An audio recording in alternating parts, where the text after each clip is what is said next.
The Method, the podcast where we talk about Nicolas Cage movies, exclusive, because it's the Nicolas Cage podcast. That's why it's called Matching the Method. It's a play on the, method to the madness, because, his method is madness. Get it? Yeah, okay. My name is Tobias, and with me as always is my friend and trusted co-host, Christopher. Hello everyone. Hello. And in this episode we are talking about the 2003 adventure movie directed by John Turteltaub called National Treasure. That's right? Yeah. Yeah, 2003. Okay, good. Well, 2004. It's just in the middle there. I think it was early 2004. So. Okay. Yes, starring Nicolas Cage, of course, and what's her name?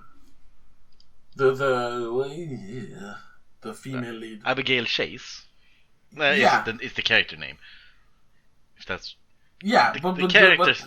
Who's the actress? Oh, Diane Kruger. Diane Kruger, yes. Yeah. Yes. And Justin Bartha, sort of. And Sean Bean. And Sean Bean, of course. Who, spoilers, doesn't die. That's nice. Yeah. But he's the bad guy. So. Anyway. So, you've seen this movie before, I guess. Yes, I've seen it before. I saw it in the theaters when it was when it came out. Yeah. Why did you see it in the theaters? Because I am a die-hard Nicolas Cage fan. Okay. I was gonna say I am a die-hard John Turteltaub fan, but I'm not.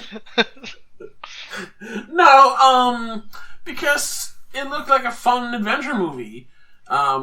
Perfect for the entire family, and I mean, I was 14, so my sister was like 10. It's perfect movie for everyone to go see. Yeah. Fair. It looked fun and exciting. Yeah. Why wouldn't you go see it? Yeah. Just quickly, it was not early 2004. It was late 2004. Okay, so I was 15. All right. And like the November. Okay, yeah. All right. I've seen it before too. This is one of those movies where I always remember it fondly, and then I go back to it. So I've gone back to it a few times over the years. This is the first time I saw it. No. Because it's sort of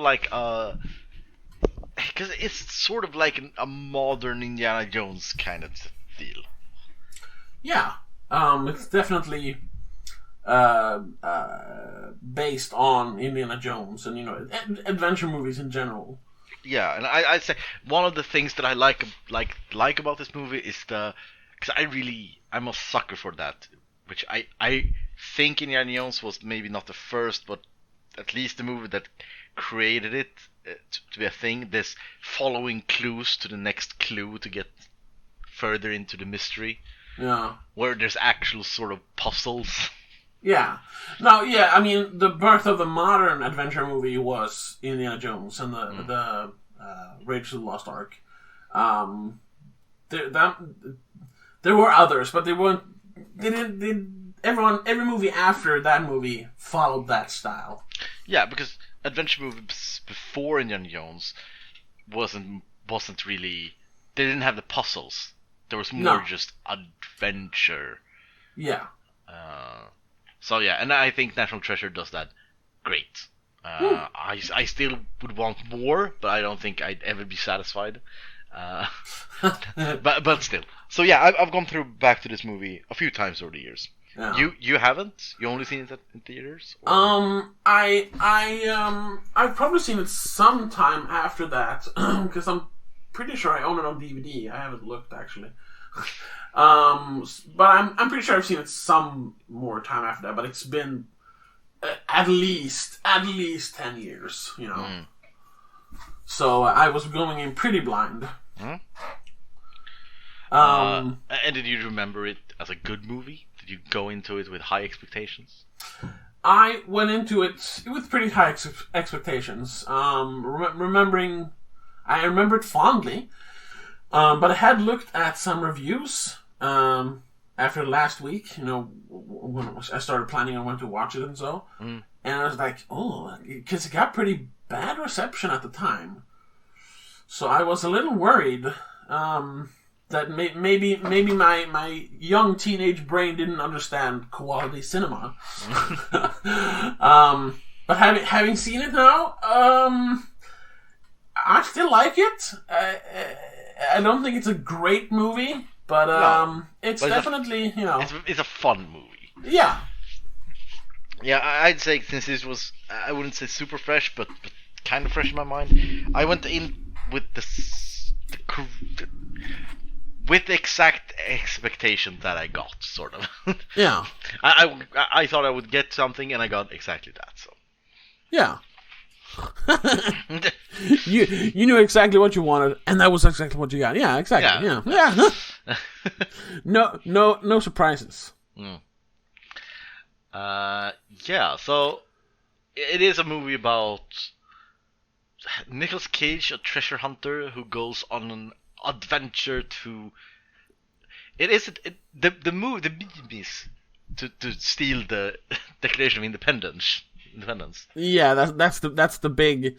I mean, that's the big main. What is it called? Sort of, or. Yeah, the big main sequence in the movie is the stealing of the Declaration of Independence. Yeah, but that actually is just in sort of beginning of the second act. It's quite early in the movie. Yeah. So the movie is not about that. The movie is about finding an old free Mason treasure. Yeah. Sort of. A national treasure, huh? Yeah. But the big event in the movie, other than of course finding the treasure, is the stealing of the Declaration of Independence. Which is, and it's the most elaborate scene in the movie. Which, it is a bit of a detriment because it is the first. I guess it's the second big event of the movie. You have the ship in Antarctica first, but other than that, it's that. And the movie, doesn't get bad after that, but it sort of loses a little bit of steam after that. Oh, I mean, it doesn't go bad, but it never reaches the high of stealing the Declaration again.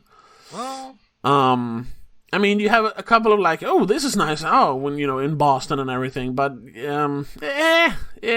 or Philadelphia. I mean, it never goes as hard as it does when they steal the Declaration. I think the best part of the movie is the Philadelphia bit. Oh, really? With the clock tower and everything. Yeah, because first of all, we get a lot of so they get a map and they go to find the thing in Philadelphia. Yeah, it's a clue that leads to another clue that leads to another clue. Because the whole thing in the Philadelphia is first of all, there's a lot of I think is a lot of good tension with the hunt with Sean Bean's mercenary gang versus Nicolas Cage's good guy gang. Sure. Where they are always just one step before in everything ahead. And it's oh, you're gonna catch them. They didn't. And then there are a few some good riddles, and they have the cool glasses to show the thing on the map. And then we have a cool, cool maybe not, but exciting foot race throughout the streets where everyone is hunted in different ways. And then it ends on a down note of Sean Bean actually wins that place. I think it's more fun. And I think that the heist of the Declaration of Independence is more of a cookie cutter cool guy heist scene where we have a montage of hacking into the security cameras, and he gets the glass to get the fingerprint, and it's just we've seen this. It's nothing new or interesting really. Yeah, but I mean the other stuff isn't very new or interesting either. I mean it's a foot chase. It's looking for clues. It's the same. I think it's not, none of it's revolutionary, but at least I love a good heist movie, and you get a fairly well-made heist sequence in when they're stealing the Declaration. I think for me the biggest problem is that there isn't any cool clues or puzzles to solve. It's just a heist. It's not an adventure movie in that. It's a heist movie in that scene. And I'm here for the adventure part, not the heist part. That's part of the adventure. They're stealing the treasure map. Yeah, I mean, I'm not saying it shouldn't be there or it's not fun. I'm just saying it's not the highlight of the movie for me. Sure.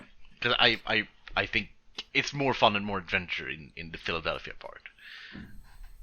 Yeah. No. Yeah. Yeah, and maybe saying that it loses steam directly after this the theft is that's unfair. But I think at least towards the beginning of the third act, kind of when they leave Philadelphia. Yeah, right? That's they briefly go to New York, and it never really catches up after Philadelphia. Yeah, I'll agree to that. Where the FBI thing and it's much more just talking and walking. Yeah. No adventure. Even in the sort of stairwell mine shaft thing. Yeah, beneath the church or whatever it is. Yeah. Yeah, it's still just people talking, but now they have guns. Sure, there are some jumping around, but that's 2 minutes. Yeah, it's a really cool set piece with all the elevators and the fire and everything, but they don't use it at all except for I fell. Oh, okay. Yeah. So I think when he gets caught by the FBI, that's sort of when it goes. I wouldn't say downhill, but it definitely. Because I remember when I go back, when the times I've gone back to this movie, I usually just turn it off after he gets caught by the FBI. Because I don't really care about the rest of the movie. I've seen all the cool adventure. I'm done now. Sure, yeah. I know that part, and it's... And of course, you need it for the first time watching it, obviously. But the second time, Which is not a good sign, that a movie, can't keep you entertained throughout, unless it's the first time you're watching it. Yeah. It's not advantageous for DVD sales. Yeah, so I'm gonna say that now, but it's a while. But I think the second one does it better. Okay, I've never seen the second one. I'm looking forward to that, actually. Yeah, it's. I wouldn't say it's a better movie, but it's a better adventure movie. Put it like all right, that. yeah. But yeah, so but we'll get to that.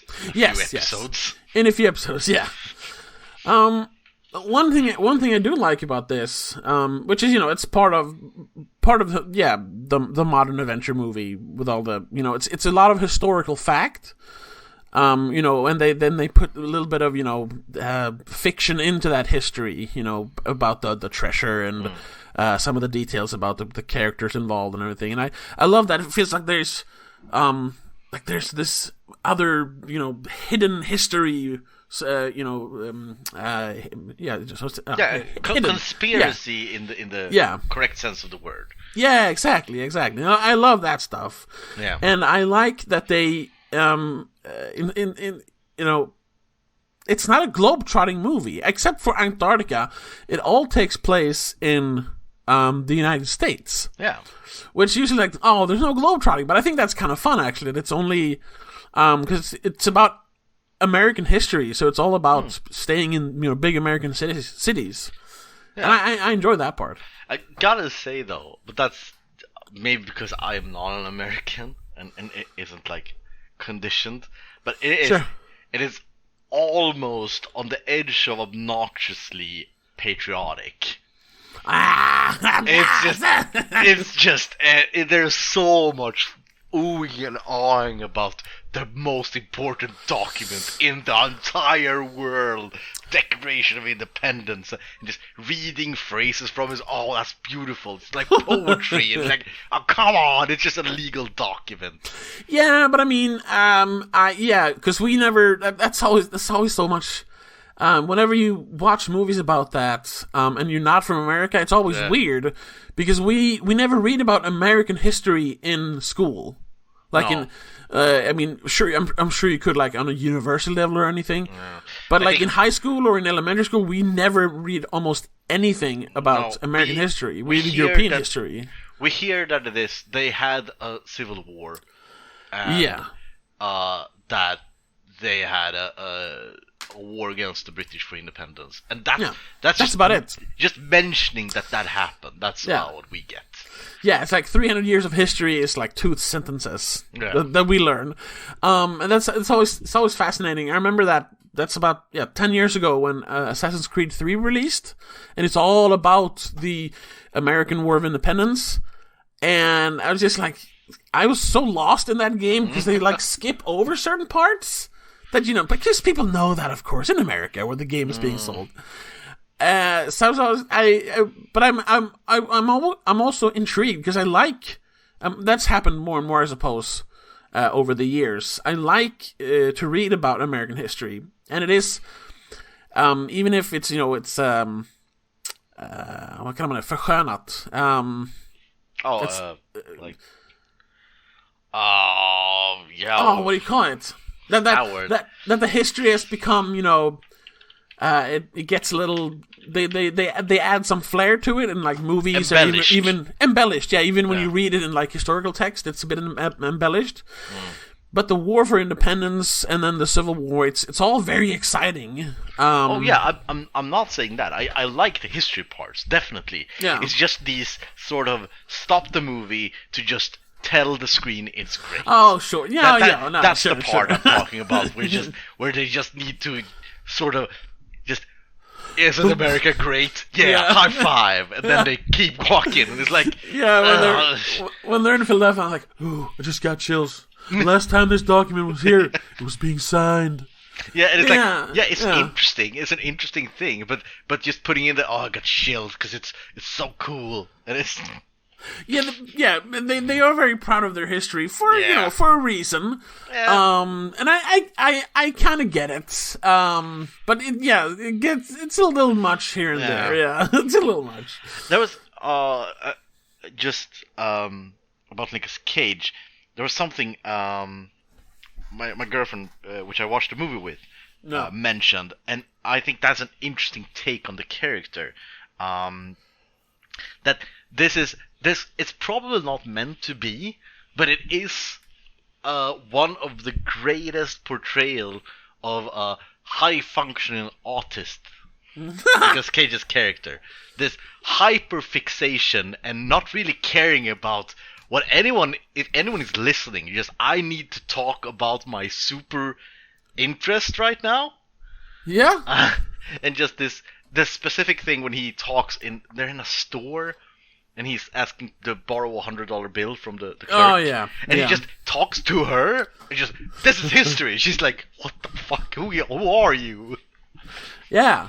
He's a history nerd. Yeah, but it's beyond nerd. Oh, it's yeah, like, sure.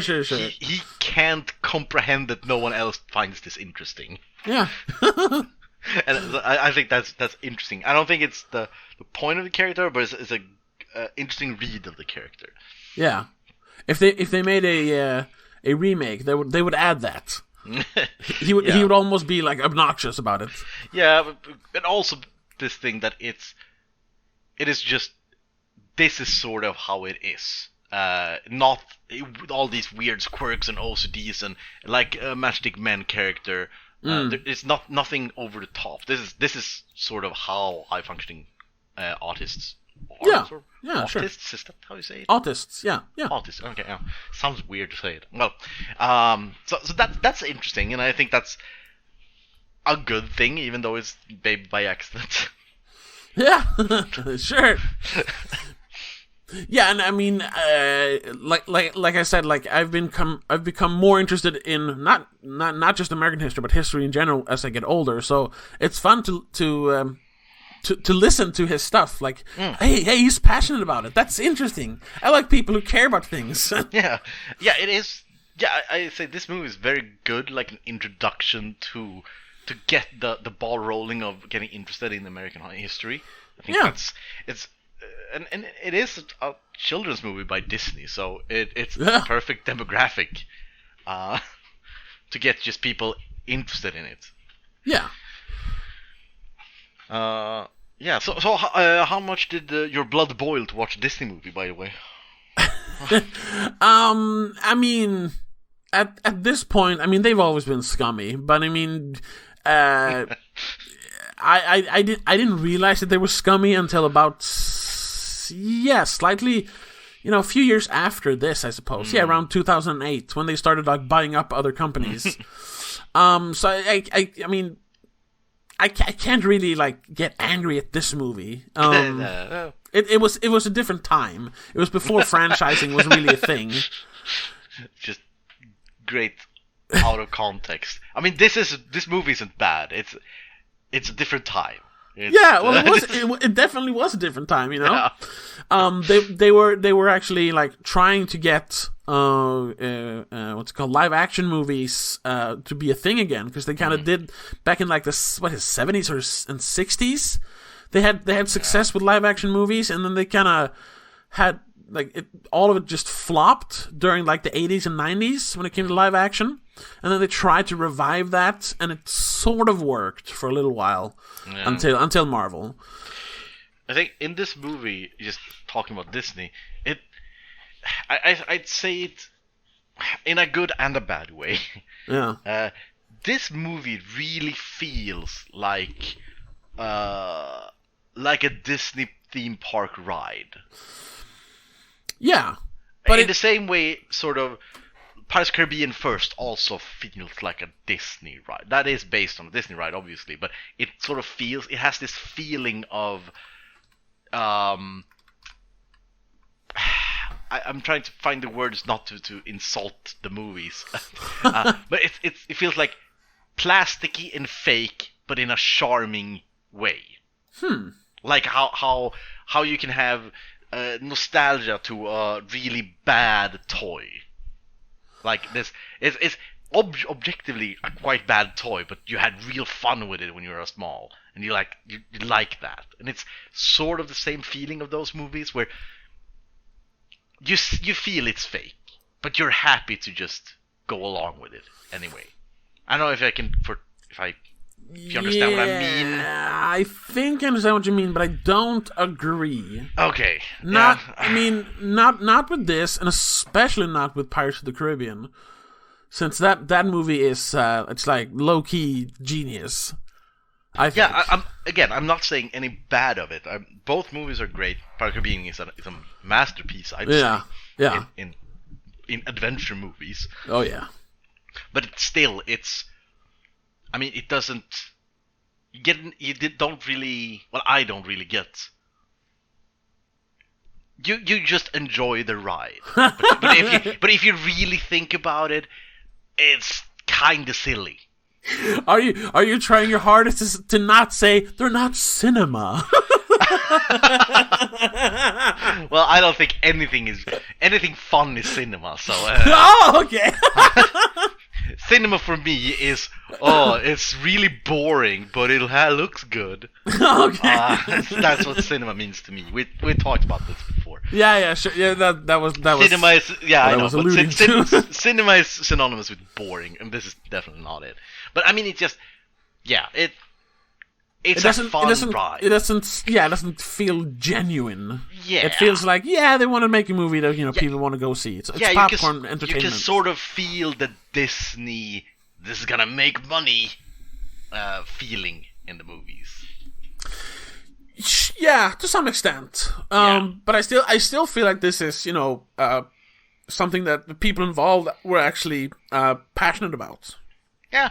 Yeah, definitely. I mean, it's not based on a book or a comic book or even a what's it called, a ride like Pirates of the Caribbean is. This is actually an original script based on American history, which that's fun. Yeah. I don't really get that feeling at all, really. Maybe that it's a little bit safe. Could feel like, they could have more, violence maybe, or more, creepy stuff. But they tone that down because it's a Disney movie and they want to sell tickets to families. It could be that it's just, it is super safe. Maybe that's the thing that I'm feeling. Yeah. I don't know. There's something there. It feels like they filed off all the edges on this movie. Yeah. That I think that's something in the vein of what I'm. Yeah, and that's the only Disney influence I feel on it. That it's very safe, even though they hired the greatest bad guy in movie history, Sean Bean, as the bad guy. But he's not even that evil. Yeah, and that's because there's one sort of throwaway joke / line in the movie, which it's sort of stuck with me because it felt really not in the vein of the rest of the movie. Yeah. And that's the part when, again in Philadelphia, when they're having the foot chase, and whatever, Diane. Yeah, Abigail. She hides behind the deli counter. Yes, yeah, and sort of alludes till that she's hiding from an abusive ex-husband. Yeah, and it's just wait, wait, is the real world here? Where did that come from? I thought we were in a fantasy land. Yeah, they snuck in a PG-13 joke in a PG movie. Yeah, and that sort of it grabbed me in that moment, and that's sort of when I got the wait, this doesn't fit in a way. Yeah, it's not a bad joke or line at all. It works, no, it works. It's just it does stick out. It does. Yeah. And that's sort of also the thing where I'm talking about. It's like a theme park ride, which is just it's for all ages. Just keep your hands inside the boat. Everything's gonna be fine. Yeah. It's. I'm so amused that you're using that exact. I know. We've had long discussions about the using of that word, but yeah. Yeah, but I think it is. I wouldn't use it if it wasn't specifically Disney. No, sure, yeah. And it's not roller coaster. I'm thinking theme park ride. When you're in the boat going down the river. See a story go past. Yeah. That sort of. Yeah. Anyway. But overall, it's a good movie. It has its highs and lows, obviously, but overall, it's a pretty good movie. Yeah, I really don't have any problems with it at all. Other than it loses a little bit of steam, like we said, towards the end. But I don't know if you could really do much about it. Maybe you could. Like it's not overly long. It's just over 2 hours if you don't count the credits. Yeah. So like cutting anything out wouldn't really work. Well, I would say if I had a chance to remake the movie or make it first time, I don't know. Yeah. I would have cut out the whole FBI plot. And that's true. Yes. And just let them keep doing clues, and then when they get to the church, Sean Bean appears just as in Raiders of the Lost Ark, and haha, I let you get here so I can follow you. Yeah. Just do that instead, because the FBI, I think, didn't give anything. And then it's also just resolved for no reason at the end. Yeah, I mean, it's there for a reason. It's so that they don't get the money in the end, because it's an insane amount of money. So you kind of have to have that character, and if you cut out all the bits and pieces of the FBI.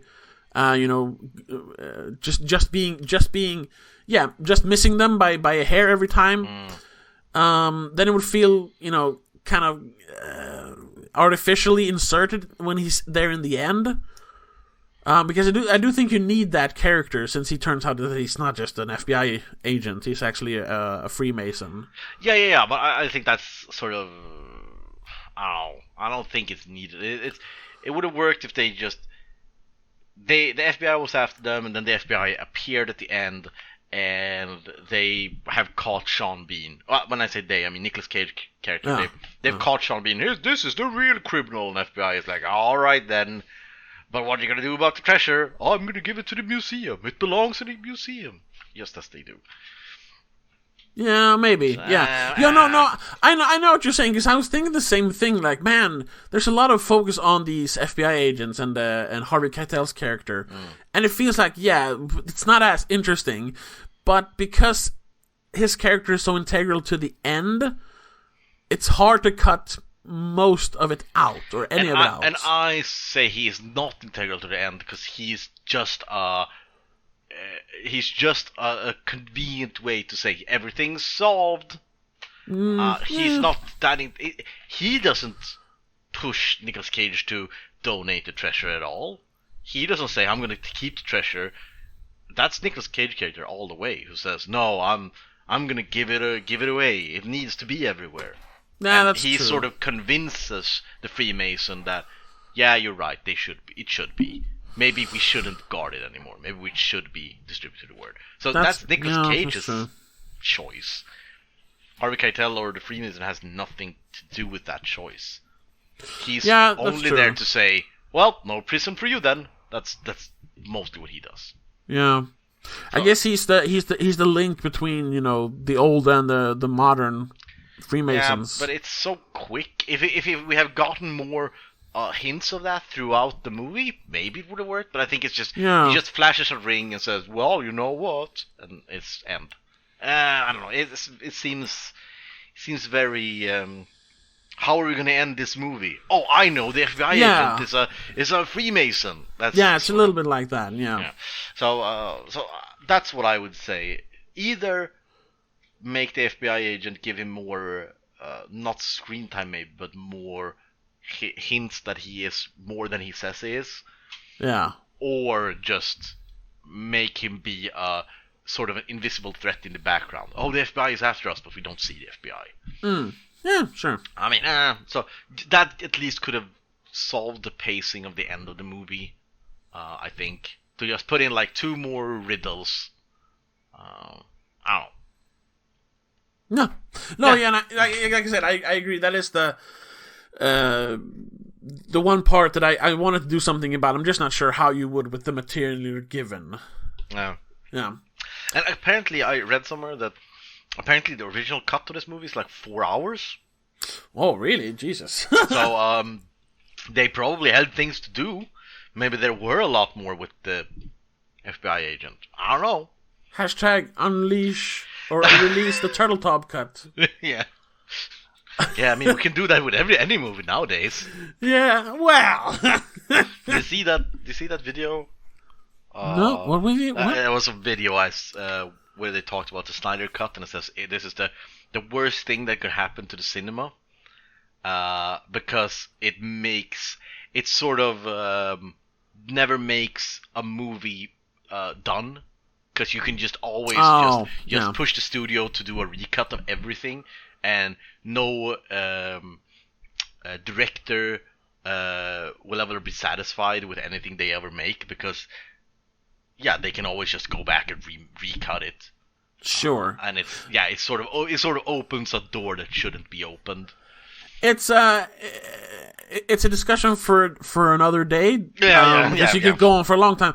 But I think I don't think I agree. Like,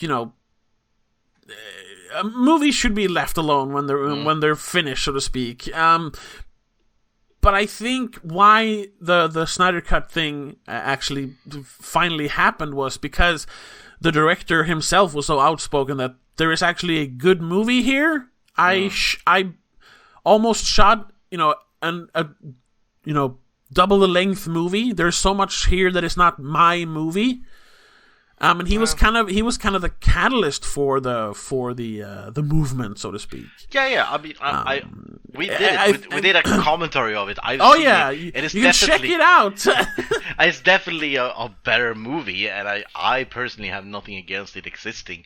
But it's an interesting thing to think that it is. Yeah, but it opens a door. Not that definitely, and I mean in this specific case, it was a bad thing. Not saying that, but in overall. Yes, in general, it's audience entitlement. Yeah, exactly. I mean, the whole perfect example of a bad version of it was what it was called, like Take Back Mass Effect or something, when they wanted to change the ending of Mass Effect 3. Oh, right.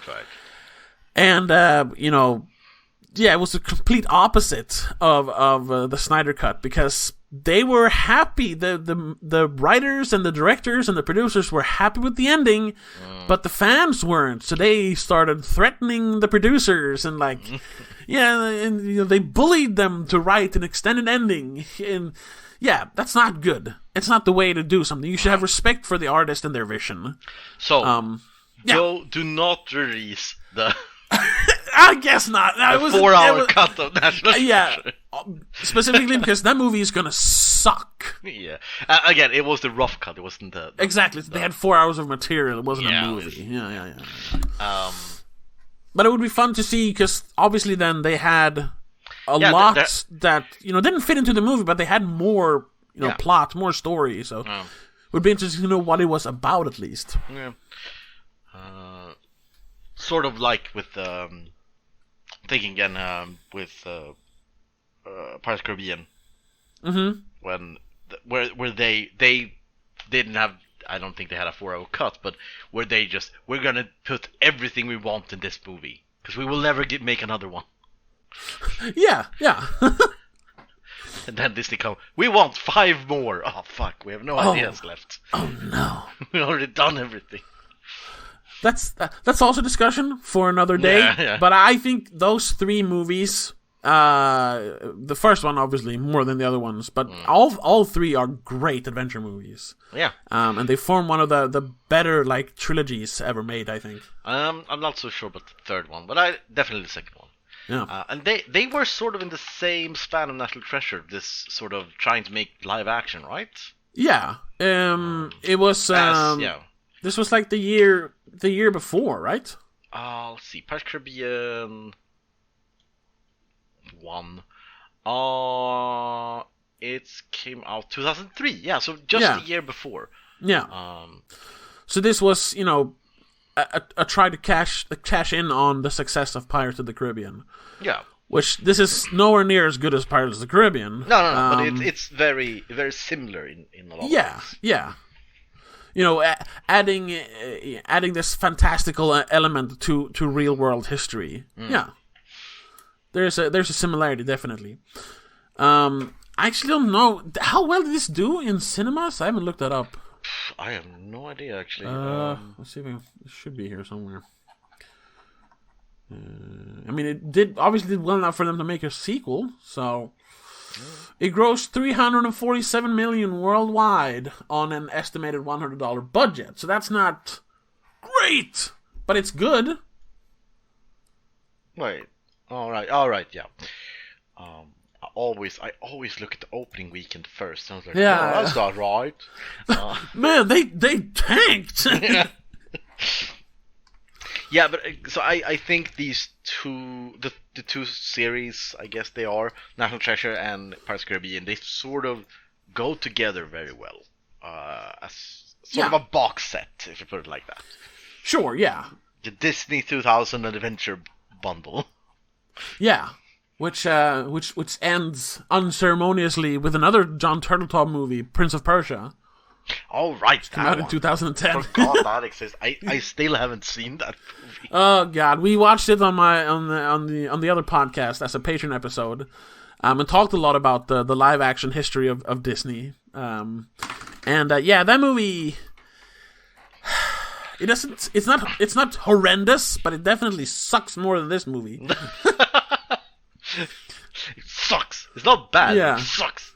Yeah, I can't say that it's like, oh, it's fucking terrible, but when you finish, you're like, yeah, that sucked, kind of. It was a horrible flop. I just noticed now. Apparently, they are in filming for a National Treasure TV show. Oh no! Well, yeah, everything. Disney is only gonna do streaming shows nowadays, so.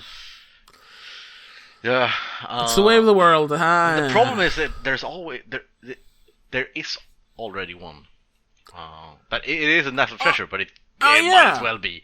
Oh, what's it called? Relic Hunters. Yes, with the girl from Wayne's World. What's her name? Yeah, I don't know. Shit, I don't know. Whatever. You know the show. It's a fucking great show. Yeah, from what I remember, I haven't seen it since I was a kid, but I'm sure it's great. It's fucking great. But yeah. So, what do you think about Nicolas Cage in this movie? He, excuse me. He's good. This feels like it's a project where he might not have the most like wiggle room to really create his own character, but there are moments when you're like, oh, there he is. Ah, yes, you can feel his influence on the character. Yeah. There's very very few, like some of the quote unquote autistic behavior feels very Nicolas Cage. And he get this explosive when he gets stressed or anger. Yeah. There he is. I can see him. Other than that, for the most part, he's mostly a exposition guy. He just talks a lot about, we gotta go do this because of history said that and this and remember when, Yeah, I do think but he's not bad at all. No, but it's been a while since we said this. But this is one of those movies where you can sort of replace him with any other white male. Yeah, I'm pretty sure you could. It would. I'm trying to, because I usually do that. Like try to figure out like who could it be, like in Honeymoon in Vegas. Like I could we've talked about that. Like I could easily see that being a Tom Hanks movie. It was so not a movie written for him. And here, he could definitely be replaced with someone else. But I can't see that movie in front of me. Like, oh, what if this was I don't know, what, Mark Wahlberg movie? I don't know. So I, again, just because that's what we just talked about it.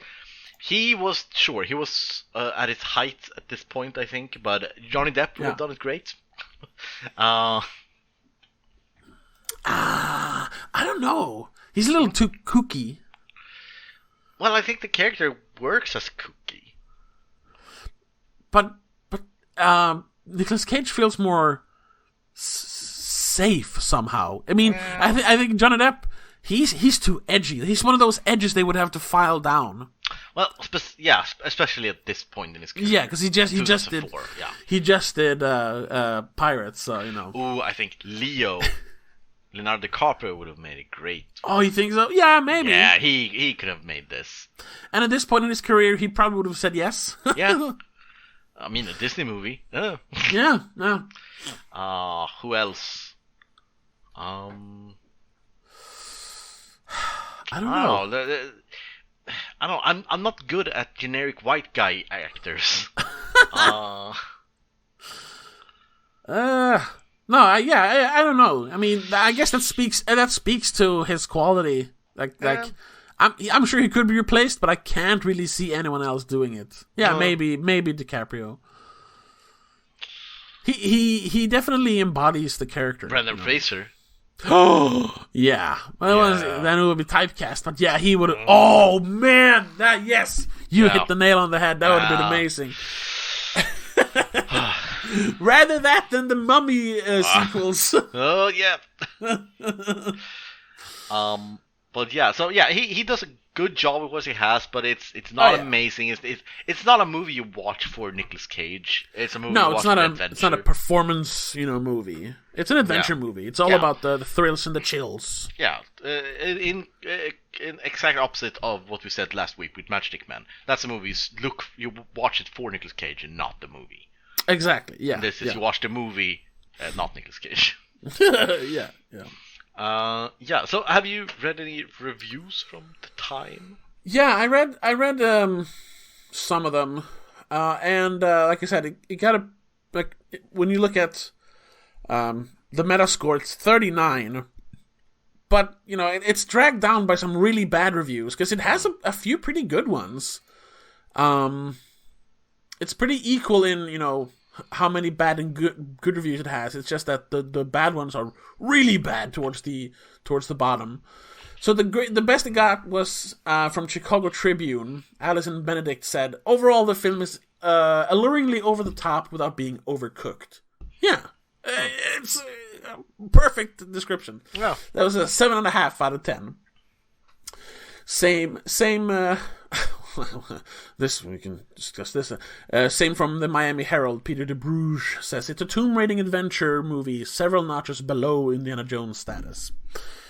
Now, I just gotta say, I think people need to stop sucking Indiana Jones' dick. Those movies are not as good as we remember. No. We've discussed this when we did our commentary track for The Last Crusade.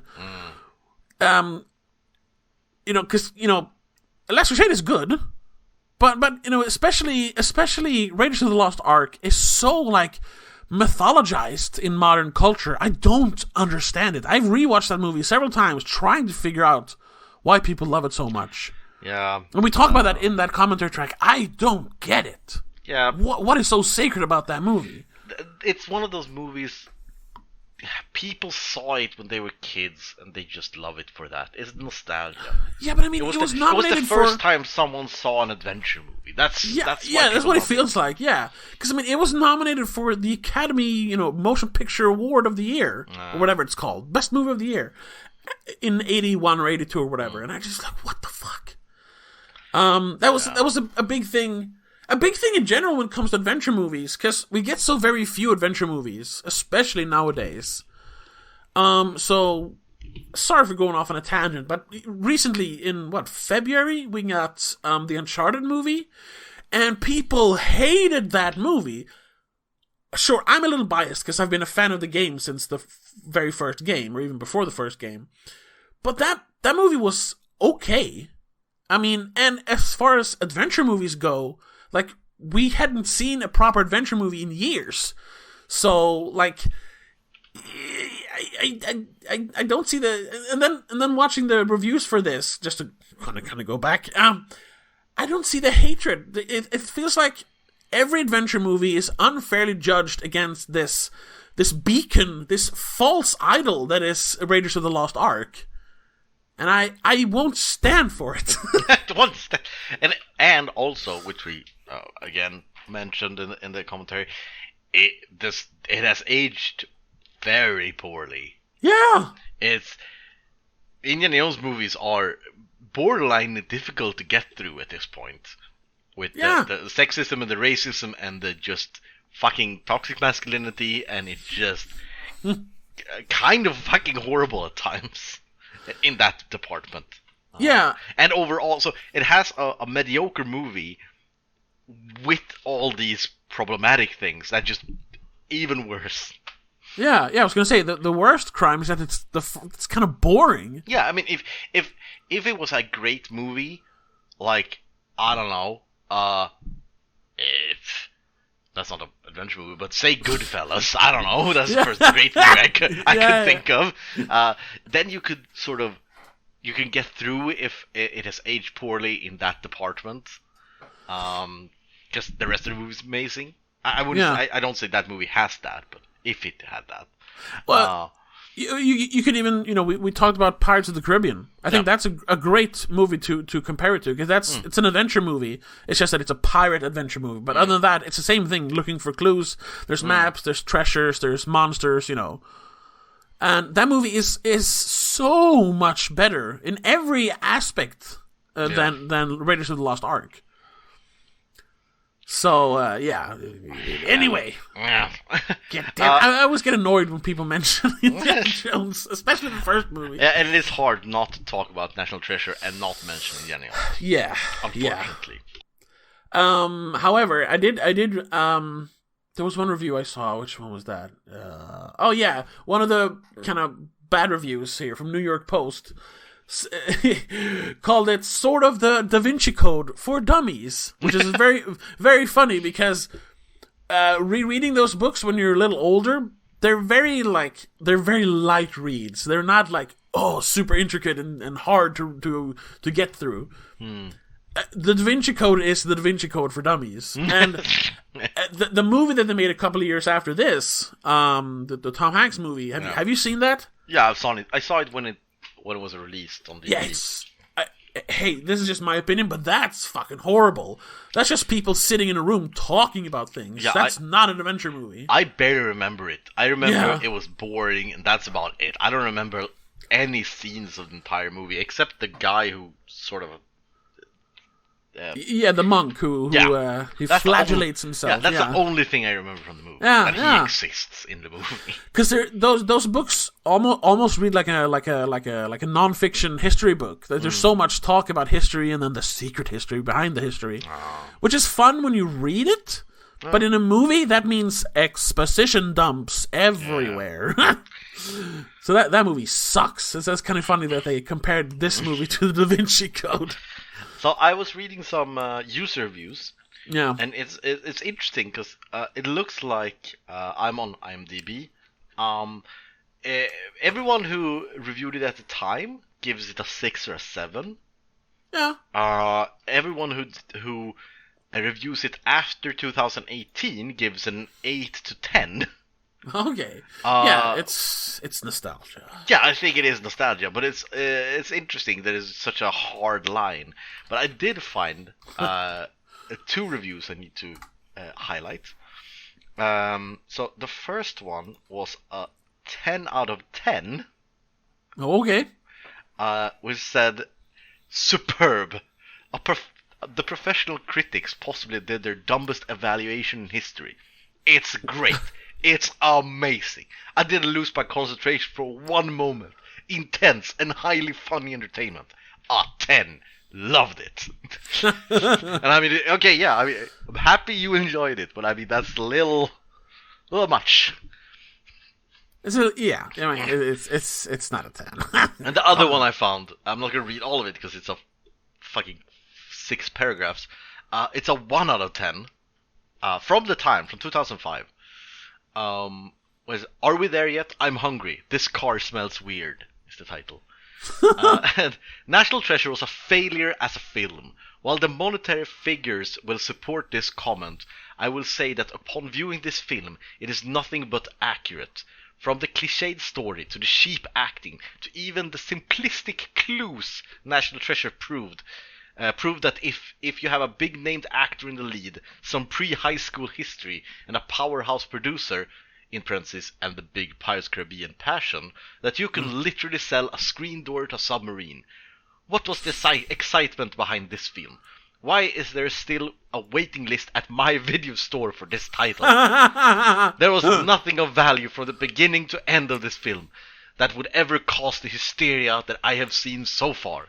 Nicolas Cage proves to the world that he is the male version of Marisa Tomei, in parentheses, questioning his choices after his deserved Oscar win.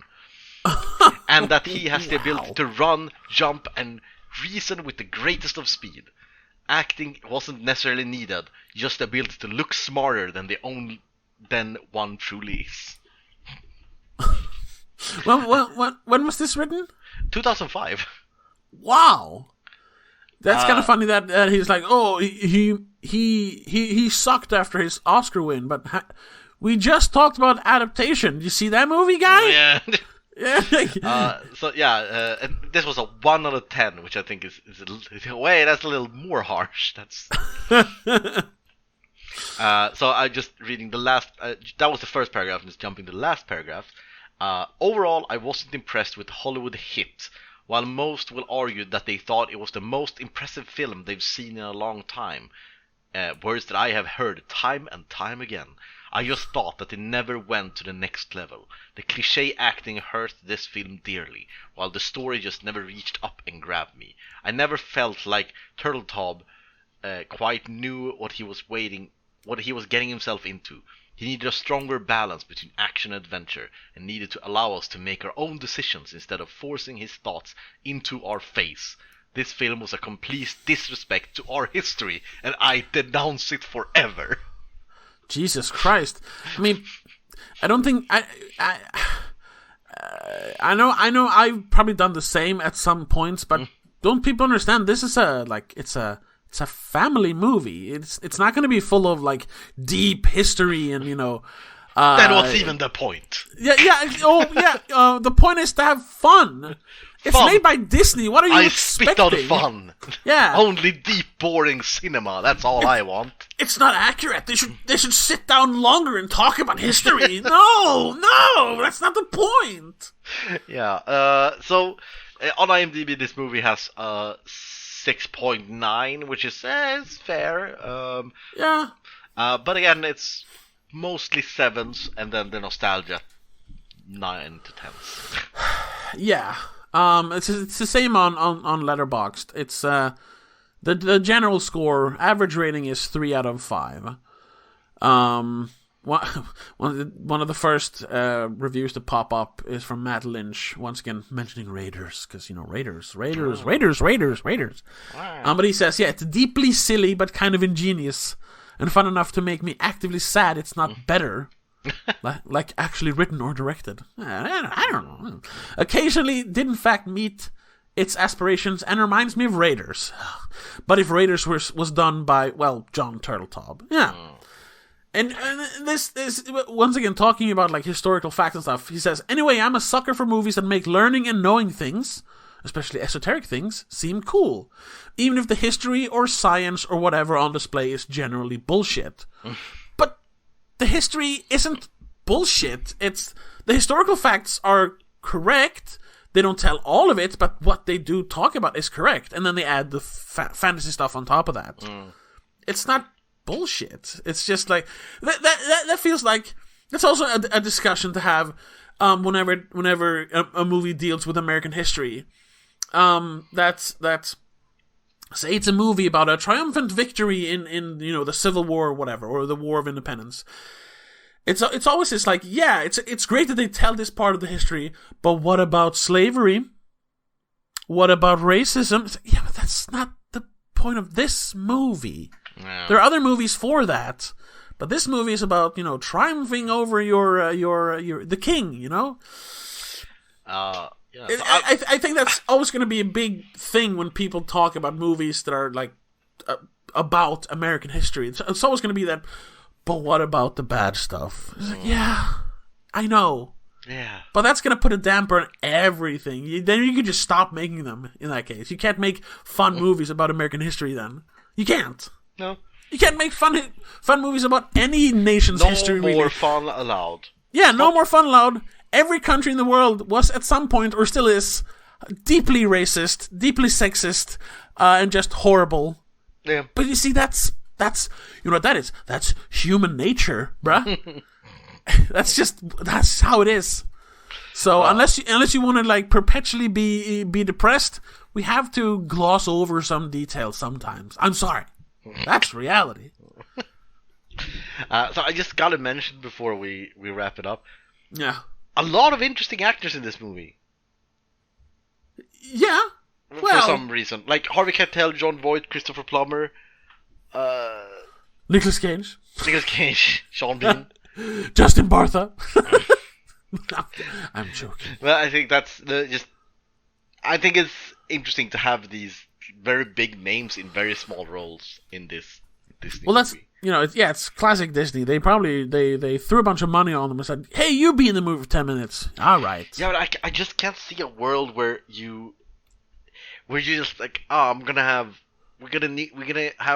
a small flashback scene at the beginning with his grandpa, and it needs to be played by Christopher Plummer.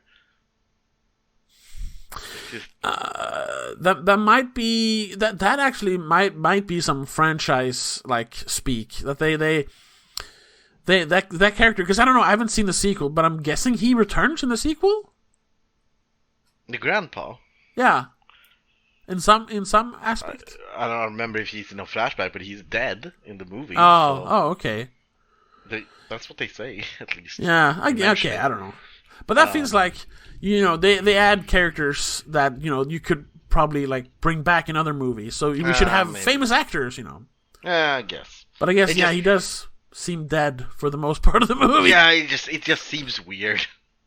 Yeah, I guess. But yeah. That's it. So, what were you scoring this movie? I'm gonna give it a very enthusiastic 6 out of 10. Yeah, same here. Yeah, very close to 7. But it just because it sort of loses steam at the end is And it's so safe. I mean, you can't give a movie that is this safe any more than like, it's above average, but that's about it. Sure. Unless there's something that's very, really stands out. Like if Nicolas Cage gave some sort of Oscar-worthy performance, then you could give it a 7. But he doesn't. He's just fine in it. Just fine. He's fine. He's good. Yeah. Yeah. So that's National Treasure. That's National Treasure. That was made in 2004. The only movie he made in 2004. Really? Yeah. Wow. He was so getting lazy. Yeah. 2003 only made one movie. 2004 only made one movie. Next week, 2005 made 2 movies. 2005. Oh. Which is it Lord of War? The Lord of War, eller Yes. Lord of War, Yeah. and The Weatherman. Ah. Yeah. I've barely seen either. So we'll see. Yeah. I'm very. We've talked about that before. I'm very interested in watching Lord of War because it was one of those It movies back in the mid 2000s. Yeah. Everyone talked about it for like 3 weeks. And we're getting closer and closer to the season finale of this season. Yeah.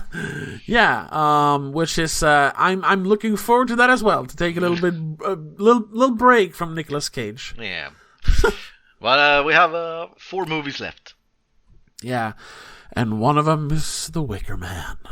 Well, that's a fun movie, though. I guess. Yeah. I haven't seen it in a while, so I can't complain. Anyway. Yeah. So this was this was National Treasure, and if you want to follow along in next week's episode, check out Lord of War. It's probably on some streaming site. Otherwise, you can always find it, wink wink, on the internet. But other than that, thank you so much for listening. If you want to support us and get all these episodes, get early access to all these episodes and get exclusive episodes from my other podcasts and commentary tracks and much more, check us out on patreon.com/don'tmakeascene. There are links wherever you can read about this. So for just $3 a month, you get all that stuff. But if you just want to, listen to us regularly, we're available on all major platforms. So follow us or give 5 stars or hearts or whatever they do. And we appreciate it. We greatly appreciate it. So until next week, have a good one. Bye. Bye, everyone. Madness in the Method is part of Please Don't Make a Scene. It is hosted by Tobias Vedén and Christopher Billén. It is produced and directed by Tobias Vedén, after a concept by Christopher Billén. Executive producer is Annika Vedén. A huge thank you to all our supporters over on patreon.com/don'tmakeascene. Laura Kinney, Mom, and Dad.